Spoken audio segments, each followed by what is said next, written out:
Hey guys, Crawl Space Keefer here, and thanks for stopping by Coffee and Crawl Spaces. And we are on our second episode, and we've been talking in our private group a lot about IAQ. How is the crawl space affecting the indoor air quality of homes? So I figured that I bring my lovely wife, Liz Keefer, on board, and she can talk a lot about indoor air quality as an industrial hygienist and as a former crawl space company owner with me. She can also talk about the health effects and how those things communicate and so on and so forth. So Liz, welcome to the show. And first, I would like you to let everybody know what you are. What is an industrial hygienist and what is a CIEC? Perfect. So, hi guys. Kiefer, thank you for having me. Before I start, number one, I have my coffee. Can't work these long hours without it. And just for anybody that's wondering, I am actually the smarter person in the relationship. So, uh, anyways, an industrial hygienist focuses on indoor air quality contaminants, whether that's mold, whether that's moisture, whether that's VOCs, odors. We get into all sorts of stuff, but our main goal is the health and safety of occupants in a home and the structure itself. Um, a CIEC is one of the highest certifications that you can get through the ACAC. And basically, what it means is highest certification stands up in court and that we are qualified to really test for any indoor air quality contaminant. Now, with that said, you still tend to specialize in things, but really it's kind of the end all be all in terms of certifications that does allow us to stand up in court. Now, of course, your company is the Mold Girl, so obviously mold is probably the primary thing that you do. Even though you know a lot about asbestos and lead and all kinds of biohazards and things of that nature, but moisture and mold, is that your primary focus? So that is my passion for multiple reasons. So without going into a long background, um, architecture is in my background, environmental systems and the house is in my background, and then I did start in remediation. Um, Ironically, I didn't like mold at first because I didn't understand it.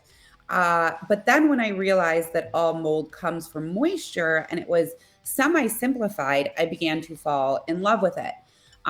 Ironically, too, I ended up getting very, very sick from mold, which is why it is one of my passions because it is one of the most common indoor air quality concerns. So it really, really needed to be addressed, whether it was in the crawl space or the livable space of the building itself. Um, you know, my company is the Mold Girl. Again, we do everything lead asbestos, as Kiefer said, but we chose the title the Mold Girl because that is one of the most common contaminants. Now, does everybody like the name the Mold Girl, or do you have some people who are like, "What the heck? You're the Mold Girl. What does that Yeah. mean?" So some people actually call and they laugh and they're like, that is a horrible title for your company. And my answer to that is, but you called me. You called me. So really, is it that bad? The idea is to make it friendly. Everybody is scared of mold. Most people are. The news has done a wonderful job of making everybody think if they see mold, it's black mold and they're going to die. Which is, it's just not the case. So we try and take a friendly spin on everything. And it's actually worked out very well for us. Okay, and to kind of qualify you for all the crawl space companies that you know are in my group and other people that follow, can you talk a little bit about your background in crawl space encapsulation? Like you know, being a part owner with me in a crawl space encapsulation, but also what did you do? What was you just part owner because you were my wife, or what was it more involved? So please tell us about your role with our previous company. So, as all great wives, I inspire everything. No, Oh just my kidding. But God. uh, She's yeah, crazy, sorry. everybody. But so no, so what a lot of people don't realize is that I fully was immersed in the company, engaged in the company. Many of those crawl spaces that you've seen pictures of, I did work in them myself. You know, Kiefer and I kind of learned together. He had a lot of one side of knowledge, I had another side of the knowledge, and we combined those. And that's how we came up with a lot of the systems that we did.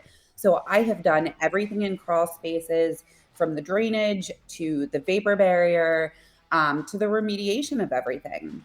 Yep, and On you were, to give you props, one of the fastest column or pillar wrappers that I've ever seen. We have guys that were super fast, but you definitely were taking the cake there. You and my buddy Melvin. Well, thank you. That's because as a woman, I have wrapped a lot of Christmas and birthday presents, and I looked at it the same way. Oh yeah, But no, on that note of how you look at things, just so everybody can get a good laugh. When you had the air seal, how did you used to describe that to people? It was like doing what? icing on a cake. Icing Yep. on a And cake. I don't bake that much. I really, I don't bake at all. But if I were to ice a cake, that is what I think of it as. So that's kind of how I looked at it, tried to make it fun. And so yeah, so I was in all of those crawl spaces. I did a lot of the estimating for many years for our companies. There was a commercial job. I don't remember how many crawl spaces it was. Kiefer, do you remember how many crawl spaces we had to estimate? Oh geez, I want to say it was like 16 of them, and no, it was No, it's 32. 32. 32, It was but they were 32 of all those. Yeah, separate and they units. were massive, massive crawl spaces with multiple compartments because they were multifamily dwellings. Yeah, and it was horrible, guys, because the entrance was really, really small on some of them. I'm not kidding when I say that some of them had like pits in them, and then next to it, you'd have this hill. And that guy over there, no, hold on, camera over that direction, whichever direction that is. He made me estimate all of those. And I think I was crawling around in crawl spaces for a week. And the only thing that saved me was we were going on a vacation after that. So I was like, all right, I can do this because I'm going to be by a pool soon. But the crawl space is extremely important. Um, Moving over to fully indoor air quality, I was like, yay, I'm not going to be in as many crawl spaces. But the truth of the matter is, I am in the same amount of crawl spaces because they are so important to our indoor air quality that if I'm checking someone's house and they don't know what's going on and they have an odor in their house, one of the first places I'm looking is that crawl space because it is so important. So unfortunately, I'm still in them all the time. Okay, so let's talk about mold and its health impacts on homeowners. So, can you be kind of specific? Like, does all mold affect every homeowner? Is it just some? What are the reasons that some may be impacted and not others? Can you elaborate on that for us? Sure. So it is quite frequent.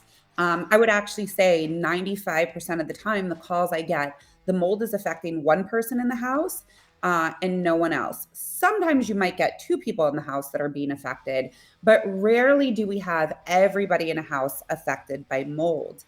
The reason for that is that mold does not affect everybody.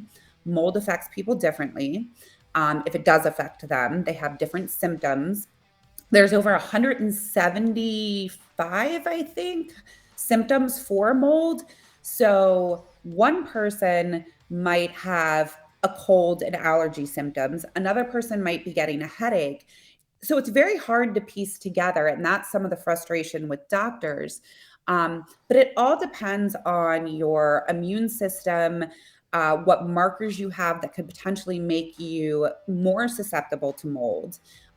Perfect example is right here. Kiefer and I talking. Kiefer worked in the remediation industry for many more years than I did. And I was the one that ended up getting sick from mold. He didn't. We go out to dinner at least once a week. And there are some restaurants that I walk into and I'm like, honey, I'm sorry, we can't eat here. I can tell right away that it's moldy. And he's like, Liz, but the steak looks really good. We're going to stay. Doesn't affect him at all, but it does affect me. So it is very common that it affects one person over another person.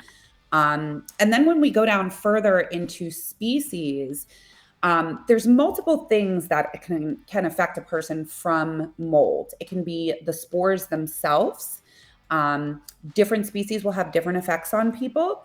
And then also we have the mycotoxins and the gases that mold releases that can affect people.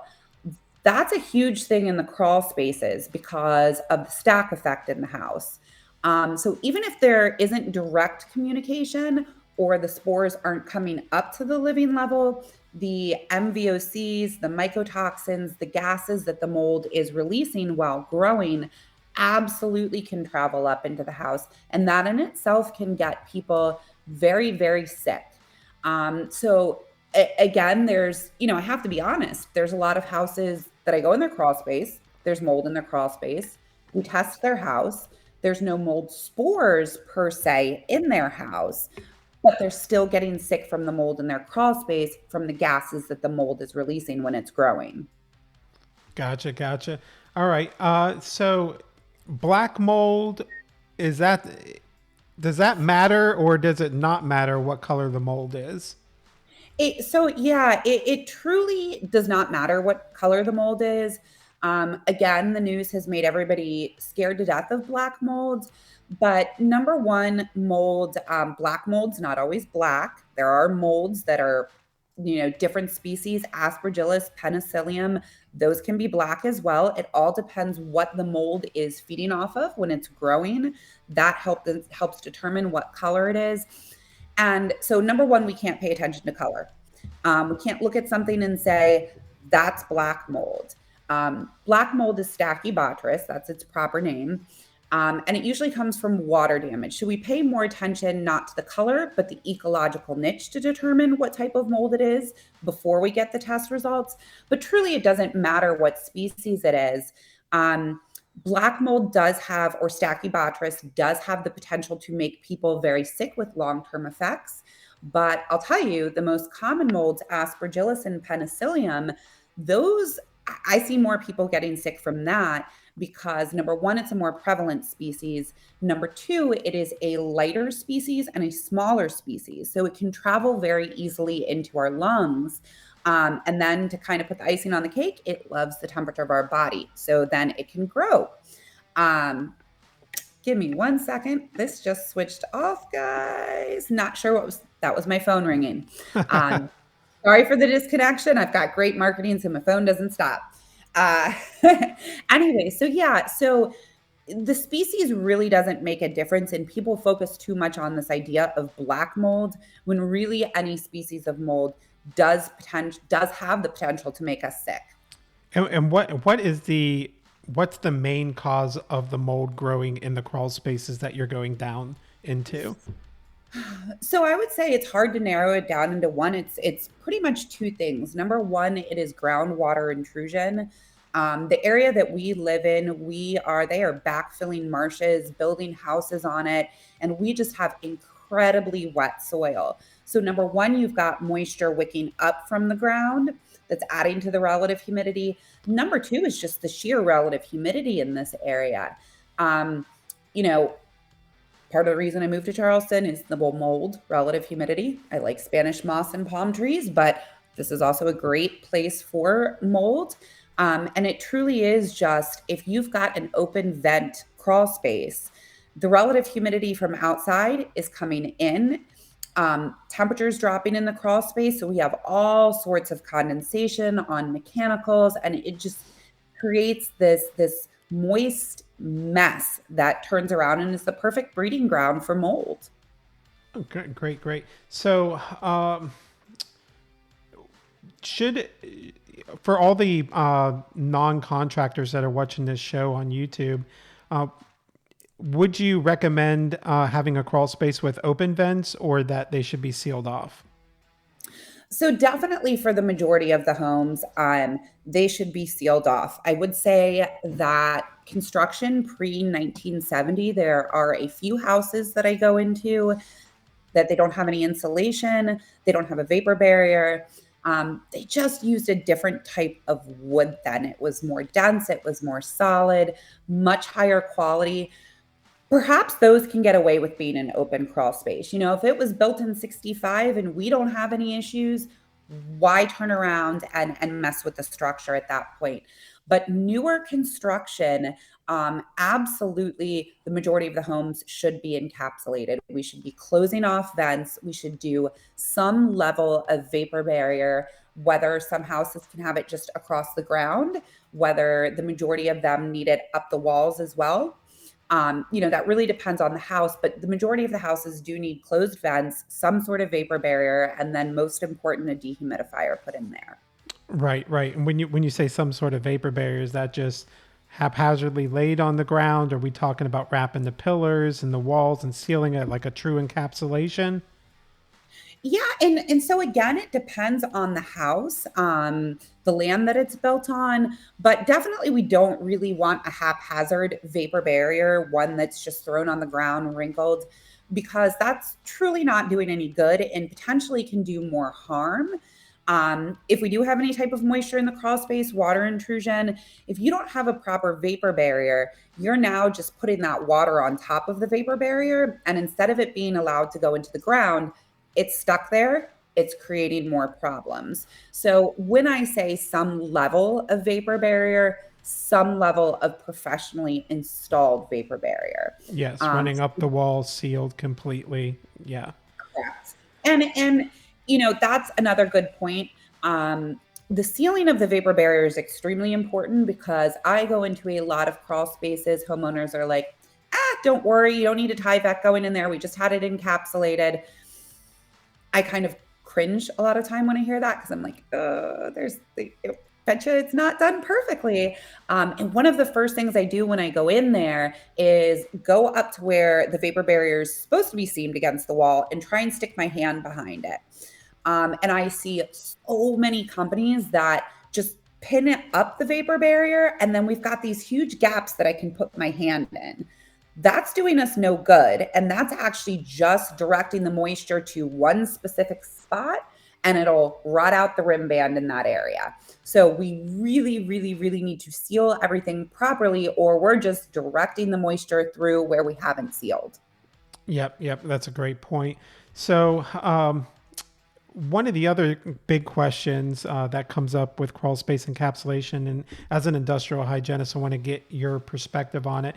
Can you encapsulate a crawl space, not put a dehumidifier, and just use the HVAC? Is that a good idea? Should you have a dehumidifier, or should you be controlling the relative humidity with the HVAC from the rest of the house? Which one do you, as an industrial hygienist, think is the best, and then why? What are some of the problems that you've seen by doing it one way or the other? Sure. And that's actually a really good question because while codes Of course vary, it is. Your husband came up with it. well, then I'll give you an even better answer. Um, so, and I think you came up with that question from an argument that I got into with a contractor in a crawl space because yes, I am very outspoken and passionate about what I do. Um, but a lot of code is different in different places, obviously. But what I see a lot of contractors doing is what Keefer just spoke about, where they're saying, well, code says that we need to condition the crawl space. So we're putting down a vapor barrier and we're conditioning it by cutting open the HVAC line. Boom, it's conditioned. We're good to go. That's actually one of the worst things that you can do. So, number one, code is bare minimum. Code, what I like to say, keeps our houses from burning down. It essentially is keeping us safe from big things, but nowhere near is it caught up with fine line things yet. And if you're turning around and you are cutting open a line to your HVAC system, number one, you now have direct communication between the crawl space and the living levels. So if you have a problem in the crawl space, you're now putting it into your HVAC system and then spreading it through your house. Number two, you're increasing the stack effect in the house. So again, if we have an issue in the crawl space and mold in the crawl space, we're now forcing more air into the crawl space and we're forcing that issue up into our house. Number three, biggest misconception, and I battle it multiple times daily. Your HVAC system is not meant to dehumidify. Dehumidifying is how you're going to, dehumidifying or removing moisture is how you're going to get rid of mold.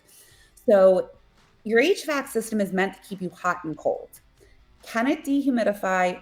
It can, but that's its secondary function. That is not what it's meant to do. So it accurately cannot, especially in areas that are like Charleston, have high relative humidity.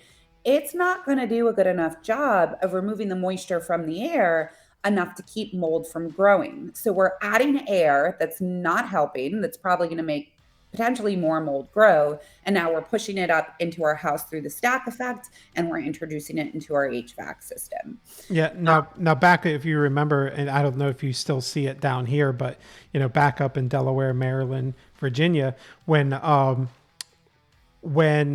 we would go into these new builds and they were just using the HVAC as the device to control the humidity. Remember, we used to see all those stalactites that would be hanging off, especially if the floor joist was, the TJIs. That do you see that down here? Do you run into that? I mean, it was huge up there. I don't see it as much here. And that's actually why I got into an argument with a builder, because they just kept trying to pull out that it was code. And I'm like, but look what your code's doing. Yeah, open ventilated crawl space is code, but everybody knows that, or should know by now, that that's just a complete disaster and design flaw. It is. But so no, I don't specifically see that here. But what I have seen an astonishing amount of here is new build homes, that nothing was done in the crawl space. Where, well, there's insulation, but no vapor barrier, no drainage, no type of dehumidification. And I have seen brand new build homes that are, some of them are multi-million-dollar homes, where there is so much moisture in the crawl space that the homeowner literally is going through their floor. One specific house that I remember, they had plywood up in their living level of their house because they had so many weak areas, and they had, I think it was a 6 or 9 month old baby that they were afraid was going to go through this floor. Builder was taking no responsibility for it. I mean, it was just the most insane thing that I've ever seen. So no, not per se that, but we get a lot of new construction in this area where no type of encapsulation has been addressed. And again, we're running out of space here. So we are backfilling on marsh and swamp and then thinking it's okay to build a house on it. Yep. So I kind of want to change the subjects real quick as we get more towards the end of this, and talk a little bit about marketing, if you don't mind. Right. So as an industrial hygienist, you go out in the field to assess an awful lot of crawl spaces on a daily basis, or at least you and all your assessors. Should crawl space encapsulation companies be trying to develop a relationship with their local industrial hygienist? So yeah, absolutely. Again, a lot of our calls for industrial hygienists, a lot of them are more specific. We had a water damage inside of our house. But a lot of the calls that we get, a lot are people that truly, truly have no clue what's going in their home. They just have an odor they're not feeling right. And again, one of the first places we're going is the crawl space. So I would say that about 40% of our reports, we are referring a crawl space company in. We're referring some sort of encapsulation. We're recommending a mold remediation. Industrial hygienists specifically deal with a lot of mold sensitive clients. And it is an automatic that their crawl space is encapsulated if they have one, because again, it's the base of the home. It's important. But number two, to just try and even reduce the relative humidity inside of their home. So that is absolutely one of the best things you can do, guys and girls.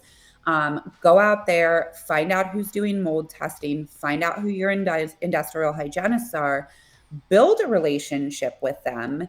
And bring samples of some of your work so they can see exactly what your work looks like. Because again, I know I'm very, very picky Well, about. can you elaborate a little bit more on that? Like, what if you're going to refer a crawl space company, right? What are the qualities that you're looking for to feel confident in referring them to your client so you don't end up looking bad? Sure. So, and that is extremely important because the way that I look at the referral system is I am only as good as the person that I refer in, which is why I say that I'm so picky. So, we're looking for some of those key things. What type of vapor barrier do you use? Do you know how to install it properly? Are you overlapping it at the seams properly? Are you seaming it to the walls properly? As I was talking about the air gaps, if you've got air gaps, or I don't want to say that if you're doing it wrong we won't work with you, um, but because my job is to help people learn as well. So if I've got a company that's doing great encapsulations but they're missing a few things, I'm going to work with them to help them get to where they need to be. But are you installing dehumidifiers? More important than the dehumidifiers, are you installing monitors so that the homeowner knows that that's working? Because I'll tell you, I also go into a lot of really well encapsulated crawl spaces, and that dehumidifier is not working. The dehumidifier, we can tell, has not worked in some time, and the homeowner has no clue. Homeowner spent a lot of money and is just assuming that everything is okay. And guess what? Now we need to remediate their crawl space again. So there's a lot of key things with the vapor barrier, the installation of the vapor barrier, the cleaning of the mold. For the encapsulation companies that do not want to get into remediation, you need to team up with a good remediation company because that is extremely, extremely important from my angle. Um, a lot of clients will ask me if we find mold and they need an encapsulation, their knee jerk reaction is to get rid of the mold. We can deal with encapsulation later. That's not the way it should be done, because if we don't do the encapsulation, the mold's just going to grow right back. But that also doesn't mean that you can turn around and say, okay, well, if we encapsulate it, the mold's going to stop growing and we shouldn't do anything about it, because that's just not true. Encapsulation is the first step, but then also team up with a good remediation company, because guess what? They're going to turn around and refer you in work as well when they do the remediation. If they're a good company, they're going to say, but hey, now that you spent that money, we need to prevent it from happening again. And now they're Bingo. calling in. Bingo. So it can be a hugely beneficial relationship. I know that I work with my remediation companies all the time. I work with my encapsulation companies all the time. And I've got encapsulation companies that do remediation, vice versa. And it can be a beautiful cycle where everybody's getting work and the homeowner's getting taken care of. Yep. So, like if you're, when we relocated and we started looking for like who's the good crawl space companies in our particular area that would be worth referring, when you go out to these assessments, like if you go onto their social media, right?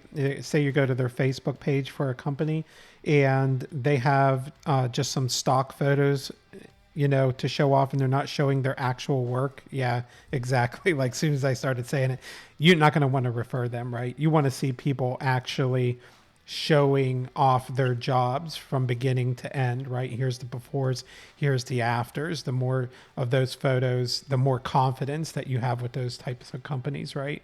Correct. And quite frequently I've had crawl space companies reach out to me and want to work with me. And first thing I do is say, okay, what's your website? What's your social media? And I go on there. And if they don't have anything, or they have those stock photos, Or you know, sometimes, or sometimes our photos, or sometimes our photos, I you know know, our photos. using them like their photos, and it's like, that's my mother-in-law's house, like from Yeah. 10 states away. Like, nice try. So Beautiful you, work, yeah, not yours. yeah. Um, So so that, yeah, yeah, so don't try to be false with it either. Like, people can tell. Don't steal photos from one person and then go use them for somebody else. don't. And here's the thing. I see a lot of crawl space companies too. I remember certain jobs we had were absolute nightmares. Absolute nightmares. We were like, why did we even take on this job? Like, this is going to suck, for lack of better terms. But you know what? Don't be afraid to take those jobs, because that is how you are going to learn. Sometimes they will cost you money. Some jobs you might lose on, but guess what? Um, that again is how you learn. That's how you better your company. And if you just go for all these cookie cutter, easy peasy jobs, you're never really going to expand yourself in the market. There were even a few jobs, Kiefer, you remember this, where our guys would say, nope, don't want to go in there. And then I would say, okay, fine, suit me up, I'm going in. And I'd go in there with them. And that's when they would say, oh, okay, shoot, she's going in. We've got to go in too. And it wasn't fun. Um, but that's any profession. Guess what? Even as an industrial hygienist, I get handed some stuff that I'm like, oh dear Lord, what did I sign up for? And all it's ever done is push me to the next level, the next level, and next level, and made me better. And there's great people in this industry, from industrial hygienists to other crawl space companies, that you can always call if you get stuck with something. So please don't ever be afraid to do those things. And then you've got some great marketing pictures when you pull it off. Yep. So I want to touch on one last thing. So principle, if you want to call it that, that I got taught when I was way, way younger, probably around 22, from Jeremy Reitz, was the law of reciprocity, right? So if a crawl space company is trying to get your business, is, should they come to you and say, hey, look what I can do. I can do all this amazing crawl space encapsulation work. Is that the right approach?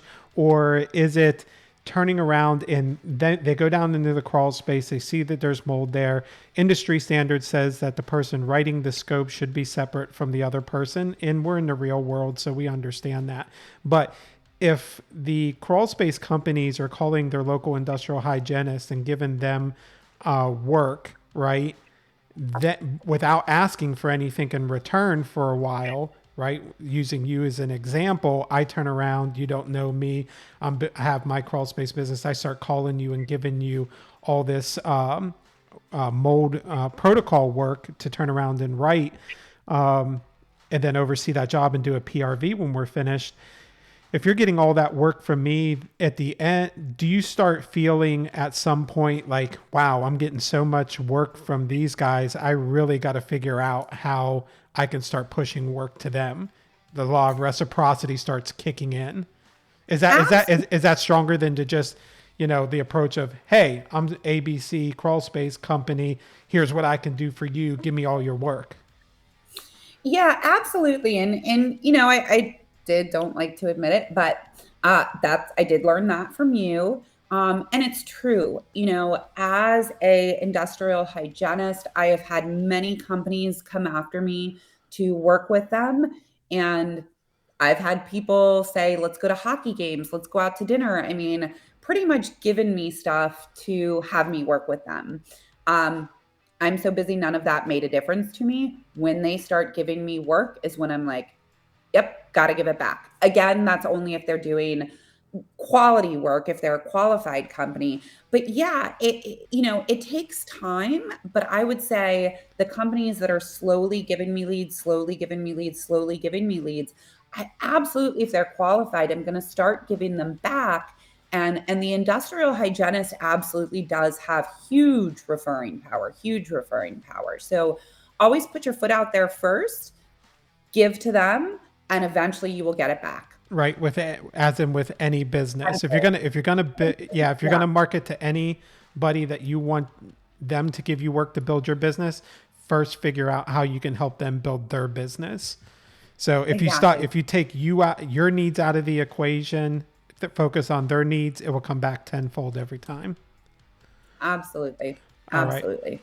Well, Liz, I really want to thank you for joining us. Liz will be our industrial hygienist who comes on all the time. She'll be a regular on our show. We'll be covering all kinds of topics that come up in the private group as well. If you guys have questions for Liz, please let us know in the comments down below. We can answer those for you, and follow her at themoldgirl.com or over on her Facebook page, The Mold Girl. And we hope to see you again soon, Liz. Have a wonderful day. All right. Thank you for having me. Bye, guys. Bye.